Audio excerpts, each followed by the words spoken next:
હું છું પ્રિયંકા વાજા. તમે જોઈ રહ્યા છો સિટી કવરેજ ન્યૂઝ. આજના મુખ્ય સમાચાર.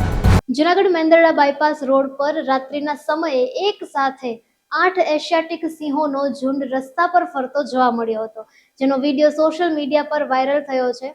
વિડીયોમાં સિંહો આરામથી રસ્તા પરથી પસાર થતા દેખાતા હોવાથી વાહન ચાલકોમાં આશ્ચર્ય સાથે ભયનો માહોલ પણ જોવા મળ્યો હતો.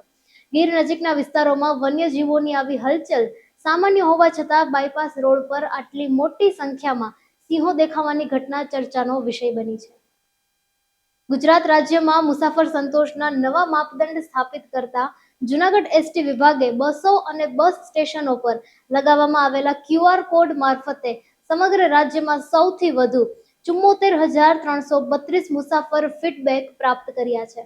5માંથી 4.7ના ઉત્તમ સરેરાશ રેટિંગ સાથે મુસાફરોએ સ્વચ્છતા 4.87, બસની સ્થિતિ 4.85, નિયમિતતા 4.87, સ્ટાફનો વ્યવહાર 4.94, સલામતી 4.91 અને મુસાફરીના અનુભવ 4.70 અંગે ઊંચો સંતોષ વ્યક્ત કર્યો છે. આ સિદ્ધિ જૂનાગઢ એસટી મુસાફર કેન્દ્રિત સેવા, પારદર્શિતા અને સતત સુધારાની પ્રતિબદ્ધતાનું પ્રતિબિંબ છે, જે ભવિષ્યમાં પણ વધુ સુવિધાસભર અને ગુણવત્તાયુક્ત પરિવહન સેવા આપવા માટે સતત પ્રયત્નશીલ રહેશે. જૂનાગઢના વણઝારી ચોક સ્થિત પ્રતિક એપાર્ટમેન્ટના બીજા માળે શોર્ટ સર્કિટના કારણે આગ લાગી હતી. ઘટનાની જાણ થતાં જ ફાયર બ્રિગેડની ટીમ તાત્કાલિક પહોંચી હતી અને 10,000 લીટર પાણીનો મારો ચલાવી આગ પર સંપૂર્ણ રીતે કાબુ મેળવી લીધો હતો. ફાયર વિભાગની સમયસરની કામગીરીના કારણે વધુ નુકસાન ટળ્યું હતું. જૂનાગઢ એસઓજીએ નાર્કોટિક્સ ડ્રાઈવ હેઠળ કડિયાવડ વિસ્તારમાં દરોડો પાડી 1.862 કિલો ગાંજા સાથે રીઢા ગુનેગાર વિજય ઉર્ફે ભૂરો ચુડાસમાની ધરપકડ કરી છે. પોલીસે ગાંજા ઉપરાંત રોકડ, ઇલેક્ટ્રિક વજન કાંટો અને મોબાઈલ સહિત કુલ 1.45 લાખનો મુદ્દામાલ કબજે કર્યો છે. આરોપી સામે અગાઉ પણ અનેક ગંભીર ગુનાઓ નોંધાયેલા હોવાનું સામે આવ્યું છે. જૂનાગઢના શીતળાકુંડ વિસ્તારમાં રિનોવેશન અને વિકાસના કામો લાંબા સમયથી અધૂરા પડ્યા હોવાના મુદ્દે યુથ કોંગ્રેસે મહાનગરપાલિકાને રજૂઆત કરી છે. પત્રમાં ગટર, પાણીની લાઇન માટે થયેલા ખોદકામ સહિત તમામ અધૂરા કામો તાત્કાલિક ધોરણે પૂર્ણ કરવા, સફાઈ, લાઇટનિંગની સુવિધા વધારવા અને વિકાસ કાર્યો માટે સમય મર્યાદા જાહેર કરવાની માંગ કરી છે. જૂનાગઢના કિશોરભાઈ પનારાએ PM સૂર્ય ઘર મફત વીજળી યોજનાનો લાભ લઈને પોતાના ઘરનું વીજ બિલ શૂન્ય કર્યું છે. 78,000ની સબસિડી સાથે સ્થાપિત સોલાર પેનલ્સથી તેઓ માત્ર ઘરેલું વીજ જરૂરિયાતો જ નહીં, પરંતુ ઇન્ડક્શન પર રસોઈ અને અન્ય ઉપકરણોનો ઉપયોગ પણ નિઃસંકોચ કરી રહ્યા છે. વધતા વીજ ઉત્પાદનને કારણે હવે તેઓ ઇલેક્ટ્રિક કાર ખરીદવાનું પણ આયોજન કરી રહ્યા છે.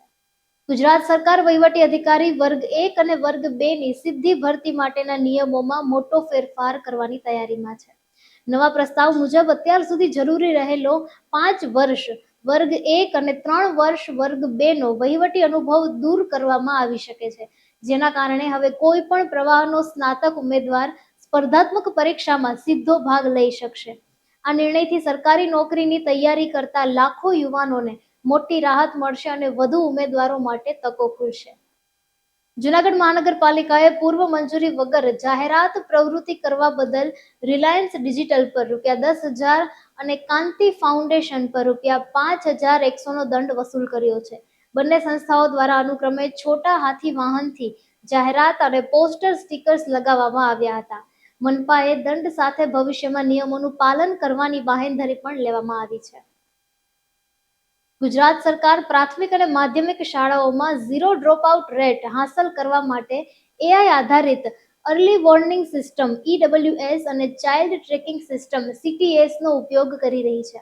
EWS દ્વારા ગત વર્ષે 1.67 લાખથી વધુ વિદ્યાર્થીઓને શાળા છોડતા અટકાવવામાં આવ્યા હતા, જ્યારે CTSની મદદથી 90,212 ડ્રોપઆઉટ બાળકોને ફરી શિક્ષણમાં જોડવામાં આવ્યા હતા.